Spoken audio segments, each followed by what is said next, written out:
Jesus was pro-Roman and he never opposed Roman troops openly, But John Hyrcanus, or John the Baptist took attention. seeking more followers. Jesus claimed reigning in theological importance. Saying he was bigger than Solomon and bigger than the temple. And he clearly said that whomever loved his father or mother, his family, or his assets more than him was not worthy of him. So anyone who disposed of or renounced their material possessions simply became a direct slave to their self-proclaimed master, Jesus. In John 14:1, I saw Jesus equals himself God, promising he also cared for them, which is a flat lie. And on the other hand, he ruled them with more lies, like those I already mentioned.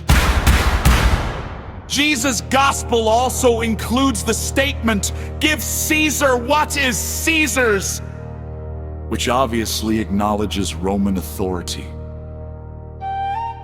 Accordingly, Jesus primarily directed his criticism toward their Jewish leaders and those who held spiritual authority in the temple.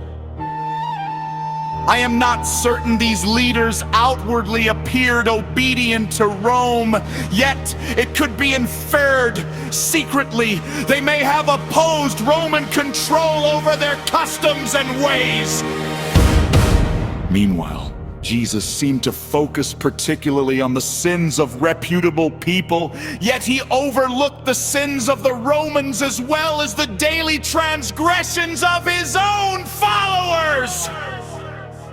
For me, it's important to notice Jesus' opposition was not concerned on overthrowing Roman rule, but on challenging the hypocrisy and corruption of Jewish leaders who claimed spiritual authority while failing to uphold true righteousness, Not subjected to him.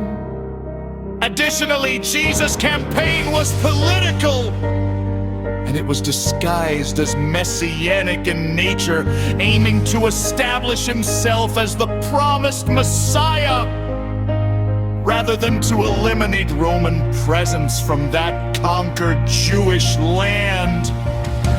Jesus' teachings Aimed to set himself apart as the divine ruler.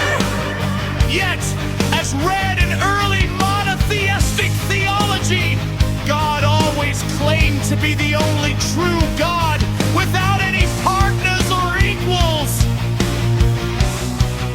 The later development of doctrines, like the cultist and rolatry, seems theologically unnecessary, especially considering that, according to Psalms 82, all mortal Elohim were ultimately subject to death. The divine sovereignty belongs solely to God, who, it is said, exist alone.